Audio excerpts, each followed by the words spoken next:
અલગ અલગ વિષયને સાંકળી મહાત્મા ગાંધીજીનું અને વિનોબાજીનું સાહિત્ય કઈ રીતે ઉજાગર કરી શકાય તે માટે તેમનો પ્રયાસ રહ્યો છે. આમંત્રિત કરીશ આજના આ બીજા સત્રના પ્રારંભે ભારતમાં ભાષા સાહિત્યનું શિક્ષણ અને સંશોધન સ્થિતિ અને સંભાવનાઓ ના સત્રના પ્રારંભે ડૉક્ટર નરેશભાઈ શુક્લ આપને આમંત્રિત કરું છું કે આપ સર મંચ ઉપર પધારો. સાથે આમંત્રિત કરીશ પરમ આદરણીય ડૉક્ટર નીતાબેન ભગતને કે આપ મંચ પર પધારો. આપણે તાળીઓના ગડગડાટ સાથે બંને વક્તાને વધાવી લઈએ. આજના આ ત્રીજા વક્તા જેમનો મેં વાત કરી, આપણે જેઓનું વિશિષ્ટ સન્માન આજે કરવાના છીએ તે છે ડૉક્ટર વીણા આર હાવર્ડ, જેઓ અમેરિકાથી પધાર્યા છે. હું વીણાજીને વિનંતી કરીશ કે આપ મંચ ઉપર આવો. અને આ સત્રમાં ગુજરાત સાહિત્ય અકાદમી અને અચલા એજ્યુકેશન ફાઉન્ડેશન ટ્રસ્ટ વતી સત્ર શોભાયમાન કરશે સંસ્થાના સભ્ય શ્રી ધર્મ પટેલ. હું ધર્મભાઈને વિનંતી કરીશ કે આપ પણ મંચ ઉપર આવો.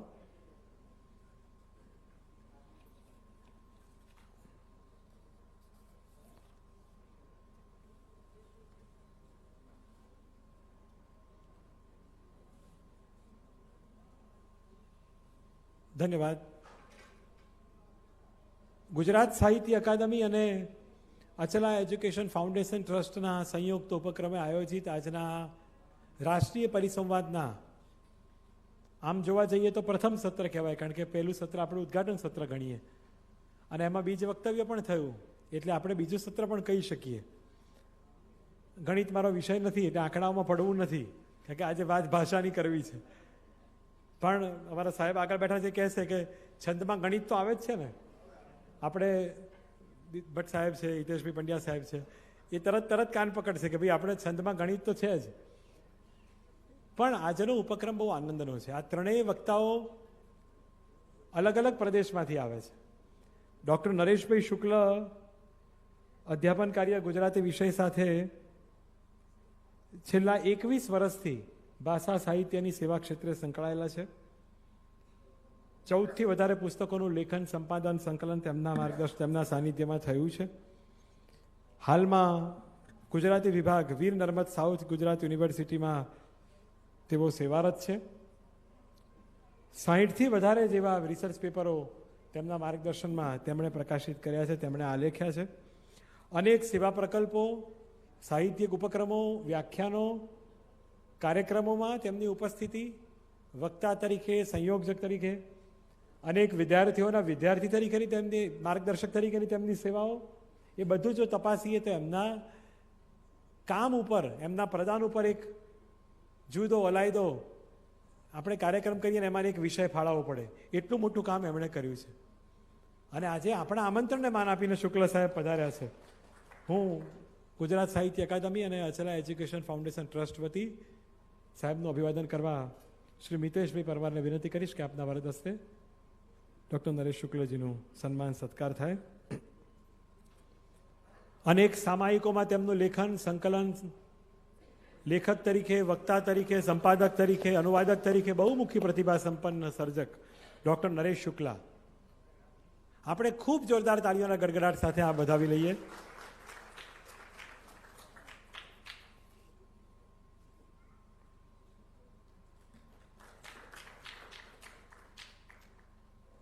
ત્યારબાદ બીજા વક્તા સાહેબ સુરતથી પધાર્યા છે, બેન વડોદરાથી પધાર્યા છે, વીણાબેન અમેરિકાથી પધાર્યા છે, ધર્મભાઈ અમદાવાદથી પધાર્યા છે. એટલે ચારે ચાર આપણા આજના મંચસ્થ મહાનુભાવો અલગ અલગ પ્રદેશથી પણ ભાષાની સજ્જતા માટે વાત કરવા આવ્યા છે. પ્રોફેસર ડૉક્ટર નીતાબેન ભગત એક કુશળ શિક્ષણકાર અને ગુજરાતી ભાષાના અભ્યાસુ, વક્તા અને સારસ્વત છે. વડોદરા, ગુજરાત, ભારતની જાણીતી સંસ્થા મહારાજા સયાજીરાવ ગાયકવાડ યુનિવર્સિટીમાં ગુજરાતી વિભાગના અધ્યક્ષ અને પ્રોફેસર તરીકે સેવાઓ આપી એક ઉમદા કામ કઈ રીતે થઈ શકે તેનું જ્વલંત ઉદાહરણ તેમણે પૂરું પાડ્યું છે. નવી દિલ્હી સ્થિત ગુજરાતીમાં યુજીસી DRS પ્રોગ્રામ કોર્ડિનેટર તરીકેનું વિશેષ પદ તેમણે સંભાળી એક મહત્વની ભૂમિકા ભજવી છે. તેમના સર્જનાત્મક પ્રદાનને તપાસીએ, વિવેચનને તપાસીએ. એક માર્ગદર્શક શિક્ષક તરીકે પીએચડીની પદવી સફળતાપૂર્વક પૂર્ણતાની સાથે માર્ગદર્શન સાથે પૂર્ણ કરી તેમના માર્ગદર્શનમાં ઘણા વિદ્યાર્થીઓએ પીએચડીની પદવી પ્રાપ્ત કરી છે.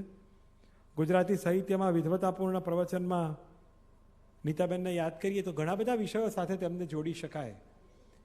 તેમનું પણ પ્રદાન એટલું બધું છે, એમનો આ બધાનો પરિચય વાંચીએ ને તેમ થાય કેટલા મુદ્દા સાંકળવા પડે. હરિવંશરાય બચ્ચનના શબ્દોમાં કહીએ તો ક્યાં ભૂલું ઓર ક્યાં યાદ કરું એવી પરિસ્થિતિ થાય. એટલું બધું ખેડાણ કર્યું છે અને પાછા બધા ગુજરાતીના છે, અમે ગુજરાતીના વિદ્યાર્થીએ છીએ એટલે અમારા માટે સજ્જતા વધી જાય છે કે અમારે કેટલી વાત કરવી. પણ સહજ અને સ્નેહને સરનામે આદરણીય નીતાબેન પણ પધાર્યા છે. આપનું ગુજરાત સાહિત્ય અકાદમી અને અચલા એજ્યુકેશન ટ્રસ્ટ વતી સ્વાગત કરું છું. હું શ્રી હિતેશકુમાર પંડ્યાને વિનંતી કરીશ કે આપના વરદ હસ્તે આદરણીય પ્રોફેસર ડૉક્ટર નીતાબેન ભગતનું સન્માન સત્કાર થાય.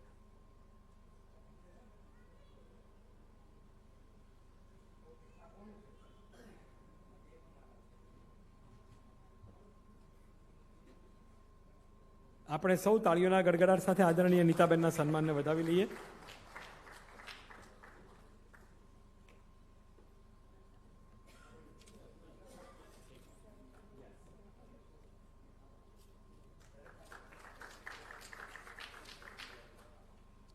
ધન્યવાદ. અચલા એજ્યુકેશન ફાઉન્ડેશન ટ્રસ્ટ ગત વર્ષથી અચલા અધ્યાપક સન્માનનો એક નવીન ઉપક્રમ શરૂ કરે. અમારી ચયન સમિતિમાં જે લોકોના નામાંકન મળ્યા તેમાંથી 10 અધ્યાપકોની પસંદગી થઈ. ત્યારબાદ એક વિશિષ્ટ સન્માન માટે અમારા અચલાના જ હોદ્દેદાર શ્રી જયેશભાઈ પટેલ દ્વારા અમને એક નામાંકન પ્રાપ્ત થયું. પ્રોફેસર ડૉક્ટર વીણા આર હાવર્ડ, પોતે તત્વજ્ઞાન વિભાગ, કેલિફોર્નિયા સ્ટેટ યુનિવર્સિટી ફ્રેન્સો, અમેરિકાથી તેઓ પધાર્યા છે. MK ગાંધી એટલે કે Mohandas Karamchand Gandhi centre inner peace and સર્વોદયાના ડાયરેક્ટર તરીકે સેવારત છે. અમદાવાદ એટલે કે બાપુની ભૂમિ સાબરમતી આશ્રમ, પૂના અને અમેરિકા, આ ત્રણેય સ્થાનો પર રહી અને સંશોધન કાર્ય કરે છે.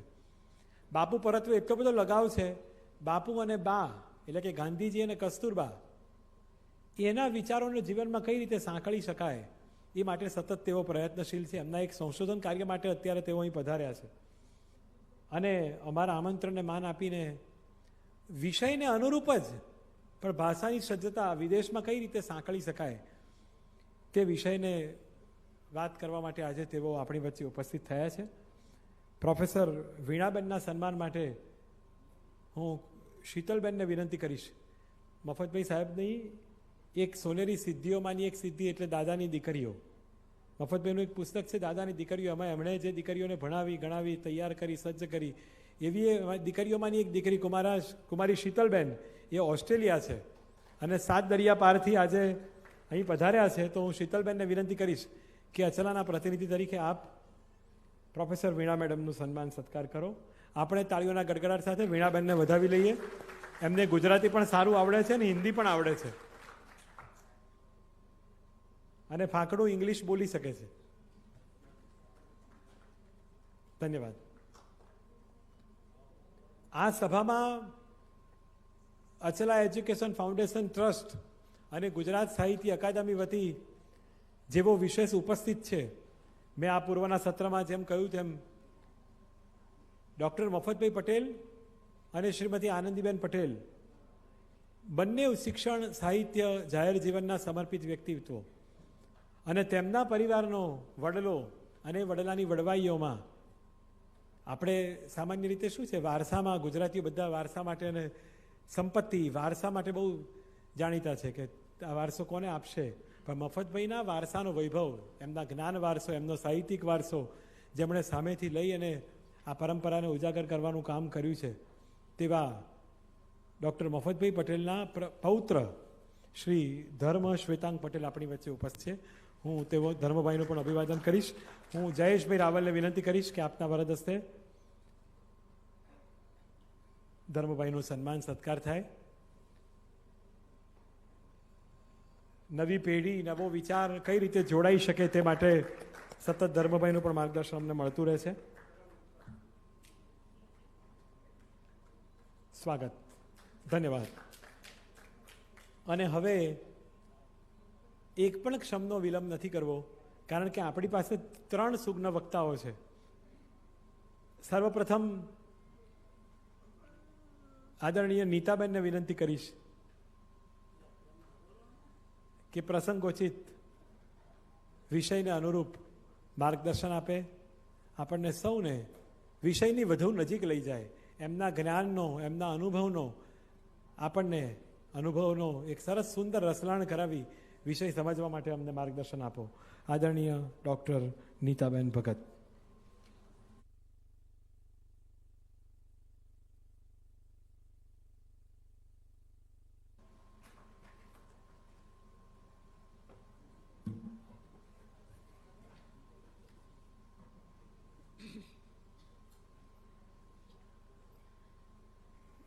મારા મંચસ્થ સહવક્તાઓ અને સભામાં તો ઘણા બધા મહાનુભાવો બેઠા છે, એ દરેકને મારા વંદન અને સુજ્ઞ શ્રોતાજનો. મારો વિષય છે શિક્ષણ વિશે મારે બોલવાનું છે. ભારતીય ભાષા સાહિત્યમાં શિક્ષણ, સ્થિતિ અને સંભાવનાઓ, અને મને 20 મિનિટ આપવામાં આવી છે. તો આ આખો જે વિષય છે એ એટલો બધો પ્રસ્તુત છે આજે કે એની જેટલી ચર્ચા કરીએ દર વખતે આપણને એમ થાય કે હજુ આ વિશે પણ વિચારવું જોઈએ, એવો વિષય છે. કેમ કે ભારત, ભાષા, સાહિત્ય અને શિક્ષણ, આ ચારેય સંજ્ઞાઓ એવી છે કે જે એક ભારતીય તરીકે મને સતત સંકોર્યા કરે છે, સતત એના વિશે વિચારવું ગમે છે. મને એમ લાગે છે કે હું જે ભાષા બોલું છું એ ભાષા એટલે શું? એમ ભાષા એટલે કેવળ શબ્દો છે? તો તરત જ મારું મન કહેશે કે ના, કેવળ શબ્દો નથી, એ જીવન છે, એ સંસ્કૃતિ છે, આખી જીવન લીલા છે. કારણ કે હું જે છું તે મારે બીજા સુધી પહોંચવું છે, તો મારી પાસે એકમાત્ર માધ્યમ છે ભાષાનું. તમે ચેષ્ટાઓથી, ઇંગિતોથી વાત કરી શકો, પણ ત્યાં એક મર્યાદા આવી જાય છે. તો આવી જે આ જે ભાષા છે, અને એમાંય આજે અહીંયા આવીને મેં વાંચ્યું કે આ માતૃભાષા નિમિત્તે, આ સપ્તાહ નિમિત્તે પણ આ ચાલી રહ્યું છે, તો માતૃભાષાની પણ વાત એની સાથે જોડવી ગમે. અને સૌથી પહેલાં તો વ્યાખ્યાનની શરૂઆત કરતાં પહેલાં એમ કહેવાનું ગમે કે ધન્ય ગીરા ગુજરાતી. હું ગુજરાતી છું, મારી માતૃભાષા ગુજરાતી છે, એનું મને હંમેશા એક કેફ રહ્યો છે. ગૌરવ તો છે, પણ મને એક કેફ રહે છે કે હું ગુજરાતી ભાષી છું. અને જ્યારે પણ જ્યાં ઇતર પ્રદેશોમાં જઈએ છીએ અને ગુજરાતી બોલવાનો મોકો મળે છે તો ચૂકતા નથી. કેમ કે જો આપણે જ આ કરીશું તો આપણી ભાષાનું કોઈ ગરિમા રહેવાની નથી. અને એટલા માટે જ્યારે ભાષા વિશે વિચારીએ ત્યારે એમ થાય કે વિશ્વમાં 7,000 જેટલી ભાષાઓ નોંધાઈ છે, એવું છેલ્લે જે અભ્યાસ થયા છે એમાંથી મને જે જાણવા મળ્યું છે, એમાં 7,000 જેટલી ભાષાઓ નોંધાઈ છે, પણ એમાંની ઘણી બધી લુપ્ત થઈ ગઈ છે, અને જે છે એમાંની ઘણી બધી મૃતઃપ્રાય થઈ ગઈ હોય એવી અવસ્થામાં પણ છે. તો તે વખતે મનમાં પ્રશ્ન થાય કે ખરેખર ભાષા મરે છે? તો ના, ભાષા નથી મરતી, માનવીય અને માનવીય ચેતના એની સાથે ક્ષત વિક્ષત થઈ જાય છે. એટલે આ જે ભાષા છે, મારી ભાષા, ભારતની ભાષા, અને ભારતની ભાષા એમ કહું છું ત્યારે તો મનમાં પાછું એવું પણ થાય છે કે ભારતને તો મેં હંમેશા એક ઘેઘૂર વૃક્ષ રૂપે જોયો છે.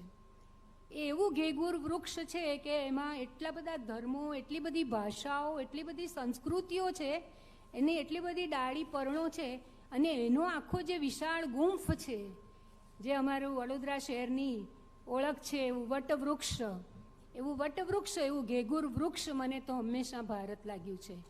અને એમાંય ભારતની જે સંસ્કૃતિઓ છે એ તો પ્રયાગ છે, આપણી એક પ્રયાગનું કામ કરે છે, કે જે જુદા જુદા પ્રાંતોની ભાષાને, જુદા જુદા પ્રાંતના ભાષકોને જે હંમેશા એકબીજા સાથે જોડીને રાખે છે. અને એ જોડીને રાખવાથી હંમેશા આપણને એમાંથી કંઈક નવું પામવાની, નવું મેળવવાની એક મનમાં એક હંમેશા જિજ્ઞાસા જાગે છે. પણ આપણે જાણીએ છીએ કે આપણે એવા ગ્લોબલાઇઝેશનના એવી ટોચ ઉપર પહોંચી ગયા છીએ કે જ્યાં કેવળ ભાષા, મારી ભાષા અને એની વાત કરીએ છીએ તો ચારે બાજુએ એવા પરિબળો પણ પ્રવર્તે છે કે જે ભાષા ઉપર આક્રમણ કરી રહ્યા છે. મારે ભાષાને કેવી રીતે એનો પ્રયોગ કરવો છે, કેવી રીતે એનો વપરાશ કરવો છે, એના વિશે મારે વિવેક રાખવો પડે છે. અને કારણ કે આજુબાજુ અંગ્રેજી ભાષાનું એટલું બધું આક્રમણ થઈ રહ્યું છે, એ આક્રમણની વચ્ચે પણ મારે મારી ભાષાનો જે મોરલો છે, એની ઘેંક છે, એને સહેજ પણ અડપાવા દેવી નથી, એવું મારા મનમાં હંમેશા રહેતું હોય.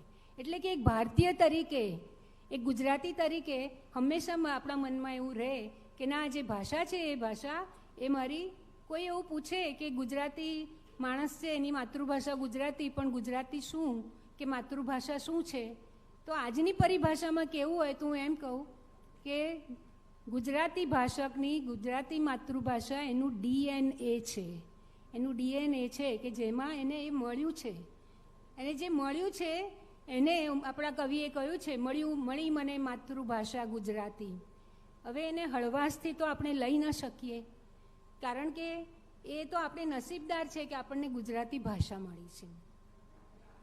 અને મિલાન કુંદેરા જેવા એવું કહ્યું કે તમારી પાસેથી જો બધું જ જો નષ્ટ થવા બેઠું હોય તો થવા દેજો, પણ તમે તમારી ભાષાને કદી પણ નષ્ટ થવા દેશો નહીં. આવો એક વિચારક જ્યારે એમ કહેતો હોય કે બધું એની એક બાજુ આપણી આખી સંપત્તિ ને બધું છે ને એક બાજુ આપણી ભાષા છે, તો આ ભાષાનું જે ગૌરવ છે એ ભાષા, કાર્લાઇલ જેવાએ કહ્યું કે જે શૈલી છે એ તો ન ઉતરડી શકાય એવી ત્વચા છે, તો ભાષા આપણી ત્વચા છે, આપણી માતૃભાષા આપણી ત્વચા છે કે જેને આપણે ઉતરડી શકતા નથી. ભલે આજે દેખાદેખીમાં ગતાનુગતિક રીતે ભાષામાં આપણે ઘણા બધા એવા શબ્દો પ્રયોજીએ છીએ, અને ખાસ કરીને આજે જે સામાજિક માધ્યમો છે, સોશિયલ મીડિયા, એ સોશિયલ મીડિયાને કારણે ભાષાનું આપણે જે અવમૂલ્યન કર્યું છે, ભાષાનું આપણે જે એની અવમાનના કરીએ છીએ કે ટૂંકા ટૂંકા એના શબ્દો છે કે ઇમોજીસ છે, ફેસબુક પણ બોલતા નથી આપણે તો FB બોલીએ છીએ, તો FB છે, વોટ્સએપ છે, એના પર જે બધી ભાષા છે એમાં આપણે એનો મનગઢંત ઉપયોગ કરીએ છીએ. તો ખરેખર તો એક જાગૃત નાગરિક તરીકે આપણને પ્રશ્ન થવો જોઈએ કે આપણને અધિકાર કોણે આપ્યો છે આપણી ભાષાને આવી રીતે મનગઢંત રીતે એને વિકૃત કરવાનો. પણ આપણું લોહી એ રીતે જલ્દી ઉકળતું નથી, કારણ કે ધીરે ધીરે આસપાસના જે પરિબળો છે એ પરિબળો એટલો બધો એના પર પ્રભાવ પાડતા ગયા છે, અને તે વખતે જે કામ છે તે શિક્ષકનું છે. શિક્ષકે આ કામ કરવાનું છે. સમાજ, શાસન એ તો કરશે જ, પણ શિક્ષકનું કામ પહેલું છે, કારણ કે શિક્ષકને કોઈકે એવું કહ્યું છે ને હું એની સાથે પૂરેપૂરી સંમત થઉં છું કે શિક્ષકને હું તો ઈશ્વરનો દૂત માનું છું. આજના સમયમાં કદાચ એવું લાગે કે આ બહુ આઈડિયાલિઝમની વાત છે, પણ આપણે જરાક એને એક મિનિટ એના વિશે વિચારીએ તો ખ્યાલ આવશે કે ઈશ્વરનો દૂત માનું છું. કારણ કે ઈશ્વર તો આપણી પાસે, આપણને એના પ્રતિનિધિ રૂપે શિક્ષક મળ્યો છે. ઈશ્વર આપણી પાસે નથી, પણ આપણે કશું સારું સંગીત સાંભળવું છે તો ઈશ્વર આપણી પાસે નહીં આવે, એ પંખી તરફ નિર્દેશ કરશે કે પંખીનું ગાન સાંભળ, ત્યાં તને સારું સંગીત સાંભળવા મળશે. તું વૃક્ષો પાસે જા, તું પુષ્પો પાસે જા, એની ફોરમ છે એ તને એક પ્રકારની તાજગીનો અનુભવ કરાવશે. તું વૃક્ષો પાસે જા તો તને એમાંથી કમનીયતાનો અનુભવ કરાવશે, અને ઝરણા અને નદીઓ પાસે જા તો તને પારદર્શિતાનો અનુભવ કરાવશે. હવે આ જે બધી વાત છે, આ વૃક્ષો, પંખી, જળ, નદી, એ બધાનો જો તમારે સમવાય કરવો હોય તો એક શિક્ષક છે જે તમને હંમેશા આ બધાનો અનુભવ કરાવે, જો એ સાચો શિક્ષક હોય તો. એ સાચો શિક્ષક હશે તો તમને આનો એ ચોક્કસ અનુભવ કરાવશે. એ પણ હસતો રહે, એ પારદર્શી રહે, ઝૂલતો રહે, તમને ઝુમાવતો રહે, અને એની સાથે ને સાથે તમારી સામે ઘણા બધા નવા વિશ્વો ખોલી આપે. કારણ કે આપણે જાણીએ છીએ કે આપણું બાળક શાળામાં ભણવા જાય છે અને પછી ઘેર આવ્યા પછી તમે જોજો તો અઠવાડિયા 10 દિવસમાં આખા એના વલણમાં ફેરફાર પડી જાય છે. તરત જ મેડમે આમ કહ્યું છે, સરે આ કહ્યું છે, મેડમ આમ કરશે, મેડમ તે કરશે. આ શું છે?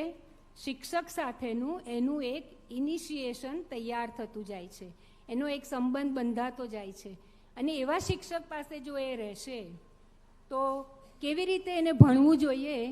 તો આઇન્સ્ટાઈન યાદ આવે મને. આઇન્સ્ટાઈને એમ કહ્યું કે હું કદી કશું મારા વિદ્યાર્થીઓને શીખવાડતો નથી, હું કદી શીખવાડતો નથી. હું તો એ રીતે મારું કામ કરું છું કે જોઈને એ લોકો સ્વયં બધું શીખી જાય છે. તો શિક્ષણનું કામ આ છે. આજના સમયમાં વધારે આપણે આના વિશે વિચારવું પડશે, કારણ કે એક બાજુ એક પ્રકારની અરાજકતા ફેલાઈ ગઈ છે અને બીજી બાજુ કેટલાક એવા યુવાનો ને એવા લોકો છે કે જેમને આના વિશે ચિંતા છે.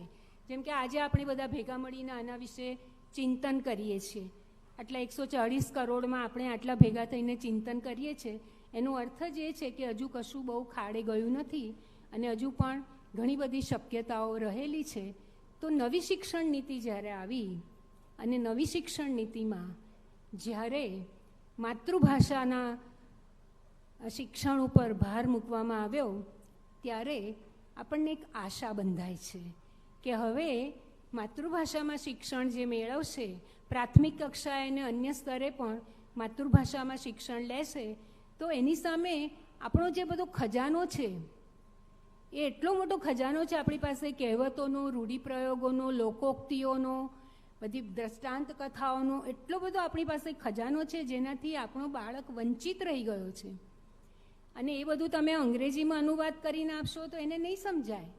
એને આ બધું જોઈશે કે એને મૂળ રૂપે એની પાસે તમે પહોંચાડો અને એને એવી રીતે પહોંચાડો કે એવું શિક્ષણ મળે કે જેમ જીબ્રાને કહ્યું છે કે જે શિક્ષણ બાળકને નવી આંખ ન આપી શકે, જે શિક્ષણ બાળકને નવા કાન ન આપી શકે, કે જે શિક્ષણ બાળકને નવું હૃદય ન આપી શકે, તો હું એને શિક્ષણ કેવી રીતે કહીશ? તો એની શરૂઆત હવે થોડીક આશા બંધાઈ છે આપણને. હજુ તો આપણે ઘણું બધું કરવાનું બાકી છે, પણ હવે આશા એ બંધાઈ છે કે પ્રાદેશિકતા અને અન્ય બધા જે પ્રદેશો છે એની સાથે આપણે માતૃભાષાના માધ્યમ થકી બીજા સાથે જોડાઈ શકીશું અને એક પ્રકારનું એમાંથી આદાન પ્રદાન થશે. અને આ જે આદાન પ્રદાન થશે એમાંથી કશું નવું નિપજી આવે એ માટે આપણે અગ્રેસર થવું પડશે. આપણી પાસે તૈયાર કશું આવવાનું નથી. આપણે બધાએ એના માટે અગ્રેસર થવું પડશે, જોડાવવું પડશે. શાસન સાથે તો જોડાવ, પણ પોતે વ્યક્તિગત રીતે પણ એક નાગરિક ધર્મ રૂપે આપણે એની સાથે જોડાવવું પડે અને એ શિક્ષણને તમારે લાંબે સુધી લઈ જવું પડે. કારણ કે તમે જુઓ, આજે છાપામાં એક બહુ જ સારા સમાચાર મેં નાની કોલમમાં વાંચ્યા કે તામિલનાડુનો એક છોકરો, એને ભાષા વિશેની બહુ જ એને કુતૂહલ હતું અને એણે ઘરમાં વાત કરી કે મારે ભાષાઓ વિશે જાણવું છે, પણ એમના આપણા દેશમાં કેવળ જુદી જુદી ભાષાઓ ભણાવે કેવળ એવી સંસ્થાઓ એને ન મળી, તો એના પિતા એને ઇઝરાયલ મોકલ્યો અને ઇઝરાયલ જઈને એણે અભ્યાસ કર્યો. તો આજે એ છોકરો, એટલે હજુ તો એની 30 વર્ષની ઉંમર પણ નથી થઈ, 400 ભાષાઓ જાણે છે અને 42 ભાષાઓ બોલી શકે છે. આજે જ આ સમાચાર આવ્યા છે તો એ વાંચીને મને ખરેખર ખુશી થઈ કે મેં કહ્યું ને કે હજુ કશું ખાડે ગયું નથી, ખાલી એને સંકોરવાની જરૂર છે. અને સંકોરવાનું કામ શિક્ષણ કરશે, કારણ કે શિક્ષણને જો નોર્વે, સ્વીડન, ઇઝરાયલ એવા દેશો છે કે જેમણે આ કામ શરૂ કરી દીધું છે. એ છોકરાએ પોતાના દેશમાં આવીને, તામિલનાડુમાં આવીને એણે સંસ્થાઓ ચાલુ કરી છે અને બધાને જુદી જુદી ભાષાઓ શીખવાડવાનો પ્રયત્ન કરે છે. અને એનો ઉદ્દેશ એ જ છે કે બીજી અનેક ભાષાઓમાં પોતાનું સાહિત્ય ત્યાં પહોંચે. તો અનેક ભાષાઓમાં પોતાનું સાહિત્ય પહોંચશે તો આ તો આપણા માટે એક ભારતીય તરીકે ગૌરવની વાત છે, કારણ કે આપણે મોટે ભાગે બીજી ભાષાઓનો અનુવાદ કરીએ છીએ, પણ ગુજરાતી ભાષાની કૃતિઓનો અનુવાદ તમે જો સર્વે કરેલો જુઓ તો ખ્યાલ આવશે કે બહુ ઓછો થાય છે. તો આવું કેમ થાય છે? તો એનો જવાબ આપણને આવા તરવરિયા યુવાનો અને એમની આખી જે એમનો આખો ટીમ થાય તો એનાથી આપણને ખ્યાલ આવે કે આવું પણ કરી શકાય. કારણ કે નોર્વે, સ્વીડન ને ઇઝરાયલ જેવા તો એવું માને છે કે દરેક દેશની ભાષા એ દેશની કરોડરજ્જુ છે. જો એ કરોડરજ્જુને જ આપણે નહીં જાળવીએ તો પછી આપણું સુખાસન તો રહેવાનું જ નથી. જે સુખાસનમાં બેસવા ટેવાઈ ગયા છીએ એ સુખાસન તો રહેવાનું જ નથી.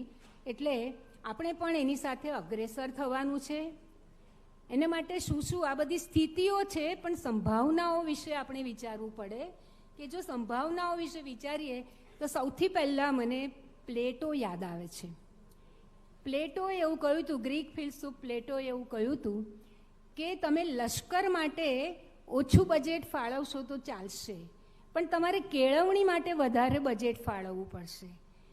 કારણ કે જો જે દેશની પ્રજા કેળવાયેલી હશે એને બીજા કોઈ બહારના પરિબળો એને નુકસાન નહીં પહોંચાડી શકે. તો જો પ્લેટો જેવાને સદીઓ પહેલાં સમજાયું હોય, અને આપણે ત્યાં ગાંધીજીએ કહ્યું કે તમે જમીન ઉપર પગને બરાબર ટેકવેલા રાખો અને ચારે બાજુએથી આવતી, ચારે દિશામાંથી આવતા પવનને તમે વધાવો. તો આ કામ છે આજના શિક્ષણનું કામ. આ છે કે જમીન ઉપર ઊભા રહો, પોતાની ભાષા, પોતાના સાહિત્યને, અને ચારે બાજુએથી જે સંભાવનાઓ આપણને પ્રાપ્ત થઈ છે એ સંભાવનાઓનો આપણે લાભ લેવાનો છે. અને લાભ લેવા માટે તમે જુઓ તો આપણી વચ્ચે એક ઋષિ જેવા આપણા એક મહાન વૈજ્ઞાનિક જેમણે વિદાય લીધી તે આપણા પૂર્વ રાષ્ટ્રપતિ શ્રી અબ્દુલ કલામ. એમણે આ કામ કેટલું સરસ રીતે કર્યું હતું. ઇગ્નાઇટેડ માઇન્ડ્સ નામનું એમણે જે પુસ્તક લખ્યું, અને પછી એમણે એની એક આખી શ્રેણી ચલાવી, પ્રજ્વલિત માનસ. માનસને પ્રજ્વલિત કરવા માટે એ વિદ્યાર્થીઓ પાસે જતા હતા. આટલી બધી વ્યસ્તતાની વચ્ચે પણ એ માણસ વિદ્યાર્થીઓ પાસે જઈને એમની સાથે સંવાદ કરતા હતા. ભાષણ આપવાનું તે માણસને ગમતું જ નહોતું, એમને સંવાદ ગમતો હતો. એ સંવાદ દ્વારા એમણે આ મોટું કામ કર્યું છે, જેને એક સમયમાં આપણે ત્યાં કહેવાતું હતું કે લોક શિક્ષણનું કામ. આ લોક શિક્ષણનું કામ એ બહુ મોટું કામ છે. અને એ કામ યુનિવર્સિટીઓની 4 દિવાલોની વચ્ચે જઈને નહીં, દિવાલોની બહાર જઈને આવી વિભૂતિઓ જો કરતી હોય તો એ લોક શિક્ષણનું કામ. તો એની બધી જે સંભાવનાઓ છે, સંભાવનાઓ વિશે જ્યારે મને વિચાર આવે છે ત્યારે મને એમ થાય છે કે મારે એમ કહેવું જોઈએ. મારી પાસે સમય ઓછો છે એટલે હવે હું સમિંગ અપ કરીશ કે આપણે એમ કહેવું જોઈએ કે સૌથી પહેલાં તો આપણે ઘરથી શરૂ કરીએ અને ભાષા, ખરેખરી ભાષા બોલીએ, શુદ્ધ ભાષા બોલીએ. આપણી ભાષા, બીજી પણ ભાષા જે હોય એને શુદ્ધ ભાષા બોલીએ. કારણ કે હું જે યુનિવર્સિટીમાં નોકરી કરતી હતી એ યુનિવર્સિટી અંગ્રેજી માધ્યમની હતી, અને ત્યાં વિદ્યાર્થીઓ, હા મેં કહ્યું ને 2 મિનિટમાં પૂરું કરું છું, કહ્યું જ મેં, હું બંધ કરી દઉં.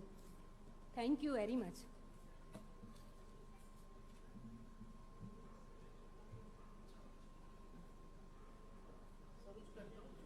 ખૂબ ખૂબ આભાર આદરણીય નીતાબેન. આપણે તાળીઓના ગડગડાટ સાથે ડૉક્ટર નીતાબેનનું અભિવાદન કરીએ. ધન્યવાદ. અને હવે ડૉક્ટર નરેશભાઈ શુક્લને અનુરોધ કરીશ કે આપ પ્રસંગોચિત ઉદ્બોધન કરે.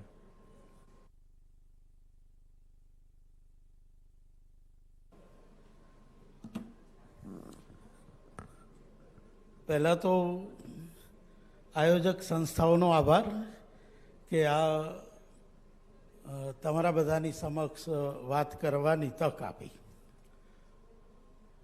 હું તો અમારે આમ પણ અધ્યાપકો 2 કલાક તો ઇઝીલી બોલવાને ટેવાયેલા હોઈએ છીએ, પણ દયા કરશો 20 મિનિટમાં પૂરું કરવાના છે. મારા જે મનની અંદર ડિઝાઇન હતી એ 1.5 કલાકના ધ્યાનમાં રાખીને હતી, પણ 20 મિનિટમાં વાત કરવી છે. અને સારી વાત એ છે કે સુમિત્રા તાએ સરસ મજાનું બીજ વ્યાખ્યાન આપ્યું હતું, અને એમણે જે મૂળ બીજ નાખેલા એને નજરમાં રાખીને સીધી આગળ વાત કરીશ. બીજું કે આ ભારતીય સાહિત્ય સંદર્ભે છે, ભાષાનું સાહિત્ય, એટલે વિશ્વના કોઈ પણ ચિંતક કે કોટેશનને યાદ નહીં કરું, અને હું કોઈને યાદ નહીં કરું. હું તો ખાલી આપણને યાદ કરશું જે આપણે 5,000 વર્ષથી મથામણ કરીને પામ્યા છીએ, અને કેટલુંક કમનસીબે આપણે ગુમાવી દીધું છે. આપણી જે પદ્ધતિ હતી શિક્ષણની, સીધી જ એની વાત કરું એ પદ્ધતિ એક જેને આપણે હવે કમનસીબે ગાળો દઈ દઈ અને વાંચવાનું બંધ કરી દીધું, એ મનુ સ્મૃતિને એણે જે સારી બાબતો આપેલી એને પણ આપણે અવગણવા લાગ્યા. એ હતી કે કોઈ પણ જાતના શૈક્ષણિક ખર્ચ વિના સ્કિલ એક પેઢીથી બીજી પેઢી ટ્રાન્સફર કરતા હતા, ક્રોસ નહોતા કરતા, વ્યવસાયોમાં આપણે ભાગ નહોતા પડાવતા, જીડીપી એના કારણે આપણો લગભગ 45થી હેઠે ક્યારેય આવતો નહોતો. આ બધા એના સારા પાસાએ હતા, એના નબળાઈ હતા, એમાં ક્ષેપકો, આપણે એ ચર્ચામાં નથી જવું. તમે અહીંયા મને વિષય આપ્યો છે શિક્ષણ પદ્ધતિ ભારતીય, એટલા માટે મેં આ મુદ્દાને અહીંયા મૂક્યો છે કે એક આ મોટા મોટી પદ્ધતિ છે. સૌથી આપણી કેર કોણ લે? અને પ્રકૃતિએ નેચરલ આપ્યો છે કે શિકાર કરવાનું બાજને એના મા બાપ જ શીખવી શકે, એમ માણસને એના જીવનના નિર્વહન કરવાનું એના મા બાપથી ઉત્તમ કોઈ ના શીખવી શકે. એ ભારતીય પરંપરા રહી છે અને એટલે પિતાથી પુત્રમાં ઉતરે એ પ્રકારનું શિક્ષણની એક વ્યવસ્થા હતી. બીજી જે વ્યવસ્થા હતી જેને આપણે ગુરુકુળ પરંપરા કહીએ, યજ્ઞોપવિત આપતા અને આપણે જતા શિક્ષણ માટે. એ તમે જો ઉંમરનું એને ધ્યાનમાં રાખશો તો પણ ખબર પડશે કે આપણું ગ્રાસ્પિંગ પાવર કયા એજમાં છે. અને એ શિક્ષણ એવું હતું કે એમાં માત્ર ભણવાનું નહોતું, લેક્ચર પદ્ધતિ નહોતી, એ ગુરુની સાથે રહેવાનું હતું, ગુરુ જેમ જીવે છે એમ જીવવાનું હતું, ગુરુની સાથે ગુરુના કામ કરી અને એ પદ્ધતિ હતા. તો પ્રત્યક્ષ અને પરોક્ષ બંને પ્રકારનું એમાં ટીચિંગ, ડાયરેક્ટ ટીચિંગ પણ આવતું, ઇનડાયરેક્ટ ટીચિંગ પણ આવતું. તો આ આપણી બીજી પદ્ધતિ હતી. અને ત્રીજી પદ્ધતિ ઉપનિષદની હતી. ઉપનિષદને આપણે બહુ અઘરો શબ્દ માની લીધો, પણ 4 રસ્તે બેસીને ચર્ચા કરવી, જેને આપણે ઓઠા કહેવાય કહીએ, ઓટલા ભાંગવાય કહીએ, જે કોઈ, પણ એનો મૂળ અર્થ આ છે. અને એ અર્થમાં છે કે ત્યાં વ્યવહાર ડાયાઓ પણ હોય, નવા ઉભરાઓ લઈ આવેલો યુવાન પણ હોય, અને એ બધાની વચ્ચે એક ઇન્ટરેક્શન થાય અને એમાંથી જ્ઞાન જનરેટ પણ થાય, વ્યાપ પણ એનો ફેલાતો જાય. તો આ પણ એક આપણી પદ્ધતિ હતી. ઔપચારિક અને બિનૌપચારિક રીતે જે એ પદ્ધતિઓમાં ચાલતું આપણે જાણીએ છીએ, કાયમ બૂમો પાડીએ છીએ, વલ્લભી તક્ષશિલાને યાદ કરીએ છીએ. કમનસીબે ક્યારેય આપણે પ્રયત્ન ન કર્યો કે એનું ગ્રંથાલય કેવું હતું, એને બાળી દીધાની વાત કરીએ છીએ, પણ એની વ્યવસ્થાને જાણવાનો એક પ્રયાસ થયો હોય તો કહો. કારણ કે આપણું રિસર્ચનું માઇન્ડ નથી. આપણે બધું જ અહીંયા પણ હું જોઉં છું, એક પણ વિષય ઉપર આવવું જ નથી. આપણે સ્થાપનમાં માનીએ છીએ, ગણેશ સ્થાપનમાં માનીએ, પછી પુષ્પમ પત્રમ કરીએ. આપણે મોટા ભાગનો વિધિમાં જ ટાઈમ જાય છે, સન્માનોમાં ટાઈમ જાય છે. એ બહુ મહત્વનું છે જ નહીં. જ્ઞાનનો પ્રવાહ વહેતો રહે, એનું બ્રેઇન સ્ટ્રોમિંગ થાય, એના ઉપર ફોકસ જેથી કરીએ. 15 મિનિટનું ઉદ્ઘાટન હોય, બાકીનું બધું જ્ઞાન માટે હોય. અને જયમાં પહેલા કે જયમાં પછી ઊંઘ છે નહીં આવે. ઊંઘ ઉડી ગઈ છે. 5000 વર્ષથી આપણે લૂંટાઈએ છીએ. હવે તો ઉડવી જોઈએ, પણ નથી ઉડતી કમનસીબે. આપણે શિક્ષકોને આપણે જવાબદારીઓ નાખ્યા કરીએ ભાષાની ભાષા બદલાય જ. ભાષા ના બદલાય. માતૃભાષા મારી નરસિંહની જુદી હતી, પ્રેમાનંદની જુદી હતી. એનાથી આગળ મારો કવિ રત્નાકર જુદું બોલતો હતો. એનાથી આગળ જાઓ, કાલિદાસ જુદું બોલતો હતો ને, ઋગ્વેદનો કવિ એ જુદું બોલતો હતો. તો શું પૂંછડું પકડીને બેઠા છે? શું સાચવી લેવાના છે? આનો ભદ્રાહક રત્વો એક બાજુ એ બોલવું છે, આપણે બધેથી સ્વીકાર કરવો છે ને પછી બદલાઈ ગયાની બૂમો પાડવી છે. 2 ધારી તલવાર છે. આપણે 2 મુખી માણસો છીએ, દંભી. ભગવાનને જેમ થાળ ધરાવીએ ને, એ વૃત્તિ માણસને ધરાવવામાં આવી ગઈ છે. આ મોટું રિસર્ચ કરવાની વાત છે. આપણી જીવનશૈલીને બદલવાની વાત છે. રિસર્ચ કોને કહેવાય? જ્યારે પ્રશ્ન ઉઠે. આપણને પ્રશ્ન થવો જોઈએ કે મારી માં પ્રેગ્નન્ટ હતી તો પણ એને હું ચૂલે બેસાડીને રોટલા ઘડાવતો હતો. મને નથી હુંજ્યું કે હું એને ઊભું સ્ટેન્ડ કરી આપું. હું એને લોટો લઈ અને લેટ્રિન જવા વનમાં મોકલતો હતો અને ખુશ થતો હતો. એને કસરત થાય ને. અરે ઘણા છે કારણો કસરત થાય. આ સમજવા જેવી વાત છે. જે વસ્તુ ટેકનિકલ છે, જે વસ્તુ તાર્કિક છે, જે વસ્તુ આપણને સહજ સાધ્ય છે, એને મૂકી દેવી છે. રિસર્ચની વૃત્તિ જ આમાંથી જન્મે છે. ખાલી જરૂરિયાતમાંથી નથી જન્મતી. પોઝિટિવિટી અને દરેક વસ્તુને એને પહેલું વૃત્તિ તો આપણે આપણી જાતને કોસતા શીખીએ. અહો માં, અહો ભાગ્ય, સતત આપણા ગુણગાન ગાયા કરીએ. હું એમ નથી કહેતો કે નકારાત્મક થઈ જઈએ, પણ આપણી દરેક પ્રવૃત્તિના જો સાસાંક રીતે ના જોઈએ, એની બીજી સાઈડને ના તપાસીએ તો ક્યારેય રિસર્ચ નહીં થાય. રિસર્ચ કરવા માટે કડક તપાસ જાતની અને દરેક ક્રિયાની કડક તપાસ. એ આપણા આયોજનો હોય એની કડક તપાસ કે આપણો શેમાં ટાઈમ વધારે ગયો છે. આપણે ક્યારેય એ જોઈએ છીએ? આપણે પુસ્તક બહાર પડે એટલે વાહ વાહ કરીએ, આ કરીએ, પણ એ જ વિમોચન કરતા કોઈ દી પૂછ્યું કે આ તે વાંચ્યું છે? હવે આપણે તો દંભ કરીએ છીએ. એક અહીંયા આવીને બોલે એ પુસ્તક વિશે વાત કરી અને બીજો પ્રશ્ન પૂછવાની તક આપે જ. હું તમને આપું છું, ચાલો પૂછો. હું આ વિષય મને આજે જે આપ્યો છે એ વિષયમાં કંઈ પણ પૂછો, જાઓ. આ તૈયારી ના હોય ને તો અહીંયા નહીં આવવાનું. આ પહેલું સંશોધનનું પગથિયું છે. અને જેથી આવા આકરા પાણીએ થઈને વિચારતા થઈશું ને ત્યારે જ કંઈક ઉદ્ધાર થશે. બાકી કોઈ ગુરુ નથી બનવાના. આ હકીકત છે. શું કામ આપણને લૂંટી જાય છે? એ લૂંટી નહોતા જતા. જ્યાં ફૂલ હોય ને, જ્યાં અંદર કંઈક વિત્ત હોય ને, ત્યાં જ ભમરો આવે.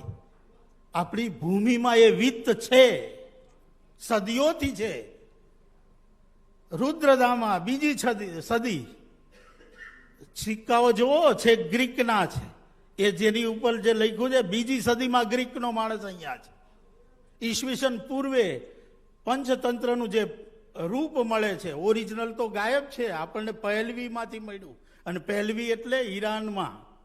ઈરાનના રાજાએ પહેલી વાર અનુવાદ કરાયો છે. ભારતે જેટલા અનુવાદ કર્યા એટલા કોઈએ નથી કર્યા. એક ખાલી પંચતંત્રના જ અનુવાદ જુઓ ને, સરિત સાગરને જુઓ, બૃહદ કથાઓ યુરોપમાં કઈ રીતે જઈને પહોંચી, વાયા ઈરાન ગઈ છે, મિડલ ઈસ્ટ ગઈ છે. આપણી ખાલી મૂર્તિઓ જ ત્યાં નથી. શિવજી છે એક માયા સંસ્કૃતિમાં બેઠા છે. આ બાજુ છે એક જાપાનમાં મળે છે શિવલિંગો. અને શિવની પૂજા શું છે એને ક્યાં આપણે સમજીએ છીએ. ફિલોસોફીને કઈ રીતે રૂપકાત્મક રીતે વર્ણવવાનું અને શિક્ષણ પદ્ધતિમાં લાવ્યા. આપણે વાર્તાઓ કીધી છે. આપણા રાજાના મૂર્ખ પુત્રોને ભણાવવા માટે પંચતંત્ર આપતા હતા. એ રાજાને શરમ નહોતી આવતી. એ કે ઈચ્છતા હતા કે લાયક બને. આપણે યાદ કરો આપણે શું કરીએ છીએ. એવી સંસ્થાઓ ગોથી. અહીંયા હાજરી રોજ નહીં પૂરે ને.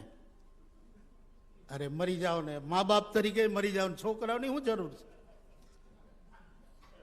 શું કામ છે એવી પ્રજા પેદા કરીને ભાર વધારવા સિવાય? કે તમારું જે કમાયેલું છે ધન એના આગલી પેઢીમાં નાખવા, એક નોમિનીમાં નામ નાખવા, પેદા કરવાના મતલબ નથી. આ વિચારો ને ક્યારેક. રિસર્ચ અહીંયા થવાના છે. કેટલી બધી ટેકનિકલ વાત હું કરી જ શકું છું. મેથોડોલોજી પર કર્યું છે મેં પુસ્તક, વાંચ્યો ક્યારેક પાર્શ્વમાંથી. પણ આપણે જાણે જાતને ગલગલિયા જ કરવાના ને એમ મજા લેવાની. આ બહુ જ ખરાબ હતી આપણી પ્રાચીન કાળમાં આદત. ડાર્વિન મુજબ, સોરી લઈ આવ્યો બહારનો.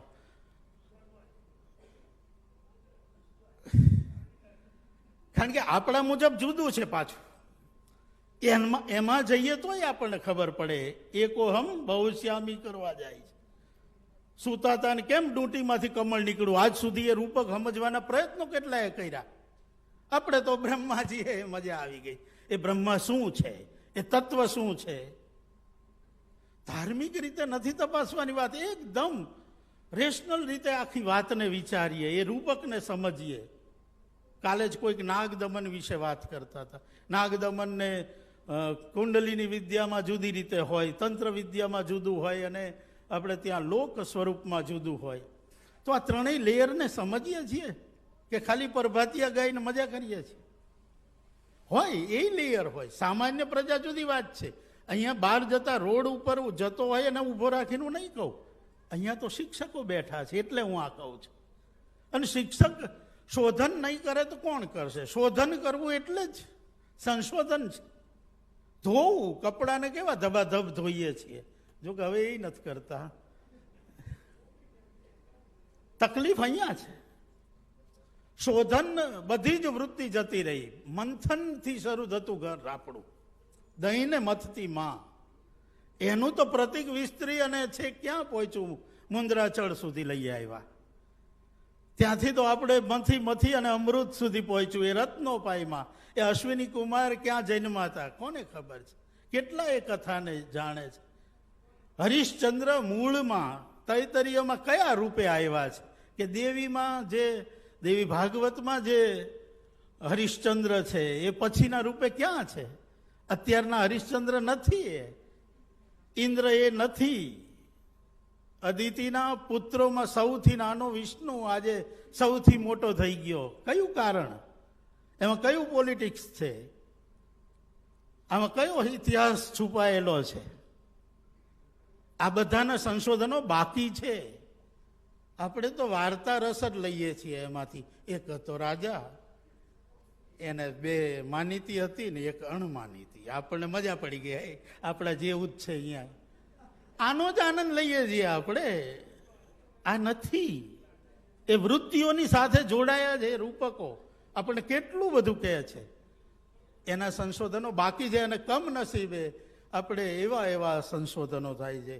અમારે તો જાત ઉગાડવા જેવી વાત થાય, પીએચડીમાં છીએ. સાહેબ મારે છે ને નાનું છોકલું છે એટલે હું ના લખી શક્યા. મારે નોકરી છે, મારો પ્રિન્સિપાલ રજા નથી આપતો. તો પણ શું કામ તું ઘરે રહે ને? શું કામ ભણવું છે? શું કામ સરકાર આટલા ટેક્સના પૈસા નાખે છે, સ્કોલરશીપો નાખે છે? ટણી હોય જોઈએ. ભણવું છે તો ભણવું છે. અને રિસર્ચ એટલે રિસર્ચ જ. કમનસીબે કુવા એવા છે બોરવેલ જેવા, જેમાં પાણી જ નથી.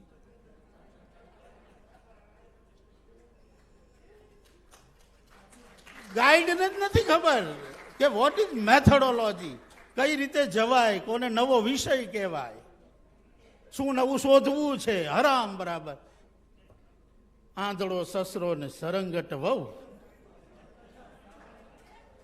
કથા સાંભળવા ચાલ્યું સૌ. હેયો જ ચાલે. અહીંયા આવે એ કરે, ત્યાં એ કરે. આપણે બહુ મજા આવે છે. તમે સાહેબ શું વાત કરી? અલા 2 કવિતા બોલીને ગયો છે, એની પાછળનું એને મિકેનિઝમ પૂછ. હરામ કઈ ખબર હોય તો. આપણને મિકેનિઝમમાં રસ નથી પડતો. કવિતા મહત્વની નથી, એ પ્રોસેસ મહત્વની છે. સંશોધક ત્યારે થઈએ. સમાજ મહત્વનો નથી, સમાજના પ્રોબ્લેમ નહીં. એ પ્રોબ્લેમની પાછળ કયું મિકેનિઝમ છે, એ કયા કારણે ઉદ્ભવ્યું છે, એનું નિદાનમાં ક્યાં રસ છે? આપણે ચાંદી દેવા છે, હાલતા ને ચાલતા થાપી દઈ. પહેલા છાણા થાપતા હતા. સોરી, તમને આ ટોનથી વાત કરી. એનું કારણ એ છે કે મારું 1.5 કલાકનું મને કાનમાં ગઈ ગયા 20 મિનિટ. વળી પાછું મને તો એ જ, ચાલ ભાઈ આંધળા સસરા, કથા સાંભળવા જઈએ. ચાલો ફરી ક્યાંક મળી જઈશું જિંદગીમાં. અને નહીતર એક એડ્રેસ તો દઈ જ દઉં. મારું નામ નરેશ શુક્લ, એ જ નામની યુટ્યુબ ચેનલ. 200-250 એની ઉપર મેં વિડીયો મૂક્યા છે રિસર્ચ ઉપરના. અને હું એકેડેમિક સિવાય વાત નથી કરતો, હું કોઈ ધર્મની વાત નથી કરતો, હું કોઈ સંસ્કૃતિની એ નથી કરતો. અને છતાંય હું કહું છું કે સંસ્કૃતિમાં જ હું રહું છું સતત.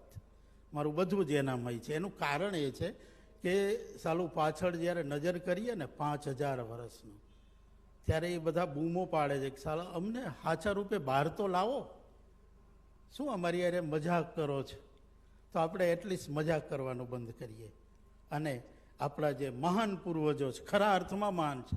કારણ કે આ ધરતીને એમણે કેવા અદ્ભુત રૂપો આપ્યા છે. એ મધ્ય એશિયાથી આવ્યા હોય કે ના આવ્યા હોય, અહીંયા જન્મા હોય કે ત્યાં જન્મા હોય, આપણે એનાથી કોઈ લેવા દેવા નથી. પણ એમણે આ ધરતીને એવી ધરતી બનાવી છે જ્યાં આ પૂર્ણ છે, તે પૂર્ણ છે, એમાંથી પૂર્ણને બાદ કરો પછી જે પૂર્ણ છે. તમે વિચારો કે આ વિચારે આવે? શૂન્યની કલ્પના આવે? વ્યાઘ્રના તારો ક્યાં આવશે, ક્યારે ઉગશે, એની એમનામ કલ્પના આવે? રામાયણમાં કંઈ જ વિચાર ના આવ્યો હોય, ખાલી પક્ષીને જોઈને એણે વિમાન શબ્દ સર્જી નાખ્યો હશે, પણ એને ખબર હતી કે આ મારી જે વેજા હવે આવી રહી છે ને એને મંત્ર દેવા જેવા નથી. આપણને મોબાઈલ દઈ દીધું, મંત્રો દઈ દીધા, આપણે એનો શું ઉપયોગ કરીએ છીએ જાણે છે? એ ઋષિઓને, આઈન્સ્ટાઈન, ફરી બીજી વાર નામ આવ્યું, એ આઈન્સ્ટાઈનને એટલી અક્કલ નહોતી કે આ જીનને બહાર કાઢવા જેવો નથી, એણે કાઢી નાખ્યો. હવે ભોગવીએ. ચાલો આપણે સૌ ભેગા મળીને. ફરીથી તમારો બધાનો આભાર, ધન્યવાદ.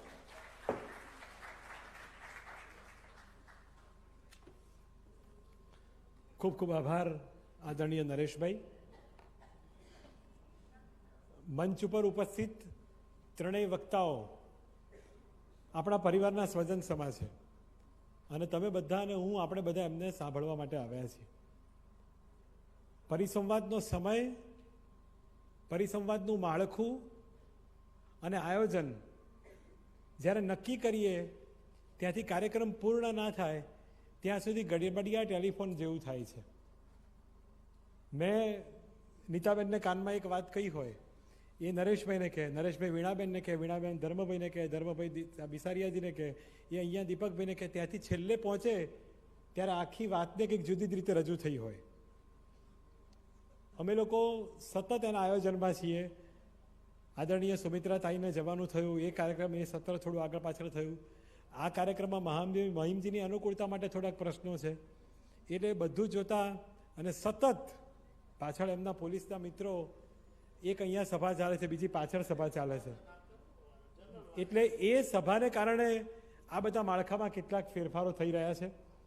માટે ત્રણેય સુજ્ઞ વક્તાઓ માટે ગુજરાત સાહિત્ય અકાદમી અને અચલા એજ્યુકેશન ફાઉન્ડેશન ટ્રસ્ટ વતી હું કરબદ્ધ ક્ષમા પ્રાર્થી છું કે આ સમયની જે આયોજનની ગતિવિધિઓ થઈ રહી છે તે માટે અમે ક્ષમા માગીએ છીએ. મને આશા છે કે તમે અમારી લાગણીને, અમારો ભાવ સમજશો. અને હવે अपना तीजा वक्ता प्रोफेसर डॉक्टर वीणाबेन को मैं अनुरोध करता हूं कि आप अपनी बात व्यक्त करें. प्रोफेसर वीणाबेन.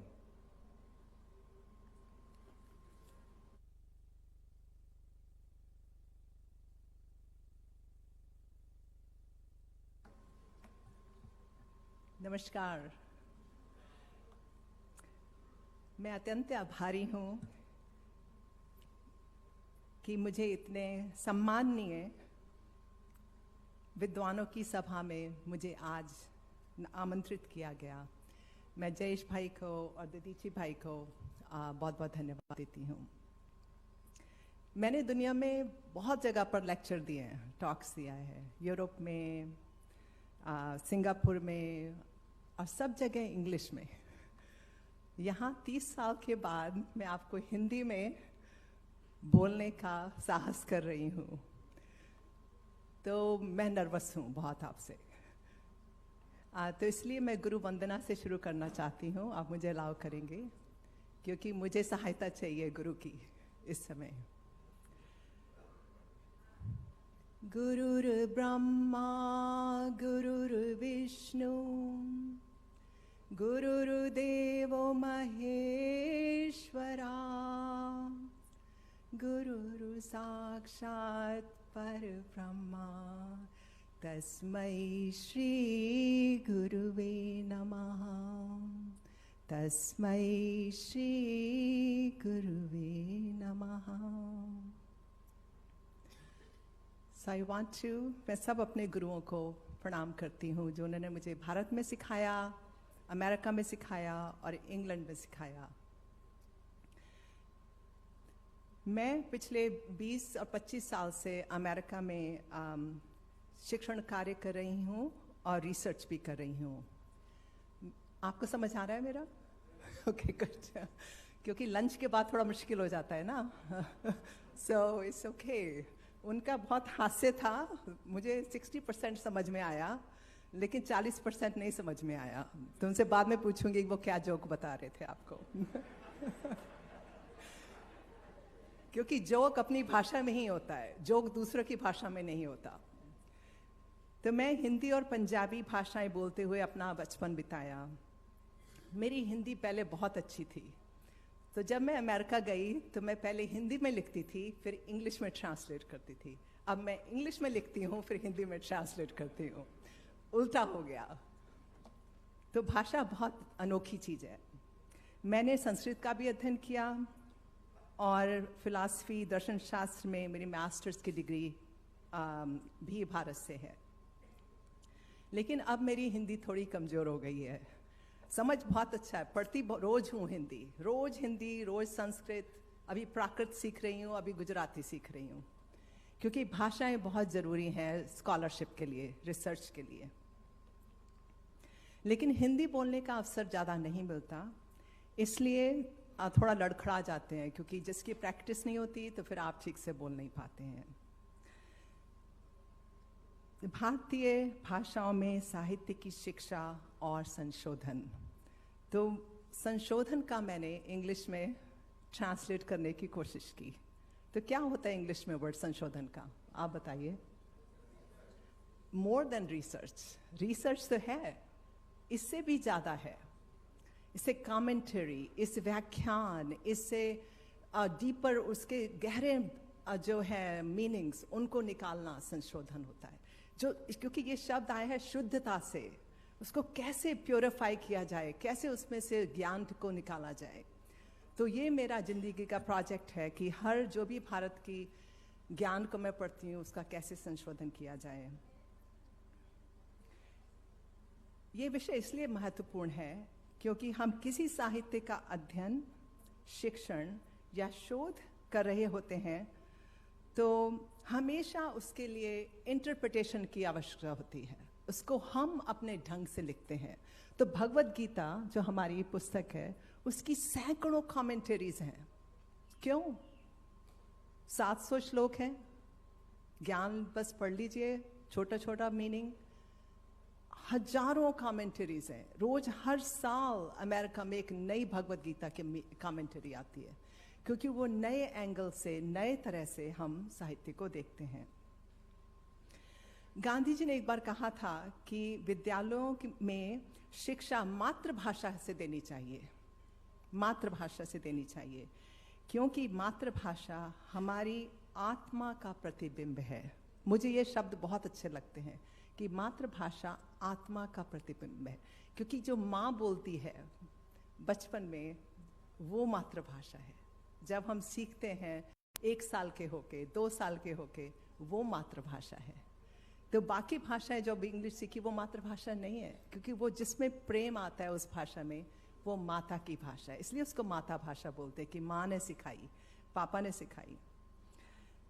तो अब जब कोई भी साहित्य को हम इंग्लिश में ट्रांसलेट करते हैं या किसी और भाषा में ट्रांसलेट करते हैं तो बहुत बड़ा चैलेंज होता है, बहुत समस्या आती है कि हम उस शब्दों को कैसे उसमें ट्रांसलेट करें। ये बहुत बड़ा, आप कहते हैं एआई से कर लीजिए, एआई से करके देखिए आप, वो शब्द वो नहीं आते जो हमें अच्छे लगते हैं, क्योंकि एक ही शब्द के बहुत मीनिंग होते हैं। तो मैं आपको कुछ उदाहरण देना चाहती हूँ। मैंने अपनी पीएचडी महात्मा गांधी के दर्शन और उनके नैतिक अनुशासन, मोरल डिसिप्लिन्स पर किया था। मैंने गांधी जी के ब्रह्मचर्य पर एक पुस्तक लिखी है, गांधीज एस्थेटिक एक्टिविज्म। उन्होंने ब्रह्मचर्य अपने समाज सेवा के लिए, देश सेवा के लिए, अपने को सुधारने के लिए क्यों किया? क्योंकि अमेरिका में और यूरोप में गांधी जी के ब्रह्मचर्य को लोग ठीक से नहीं समझ रहे थे। अब मैं आपसे पूछना चाहती हूँ कि ब्रह्मचर्य का इंग्लिश में कैसे ट्रांसलेट किया जा सकता है? एनीबडी, आप हेल्प कर सकते हैं? ब्रह्मचर्य को कैसे इंग्लिश में ट्रांसलेट करेंगे? हाँ जी, नहीं होगा। कोई भी यंग हो, ब्रह्मचर्य का इंग्लिश में कैसे ट्रांसलेट होगा? विद्वानों की सभा है ये। हाँ जी, एनीवन? ये इम्तिहान है आपका, जल्दी बताइए।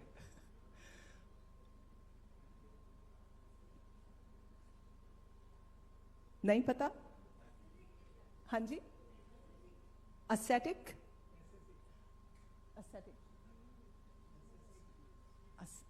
ओके। तो ब्रह्मचर्य का मतलब क्या है? ब्रह्म में स्थित रहना। जो ब्रह्म में स्थित रहे वो ब्रह्मचारी है।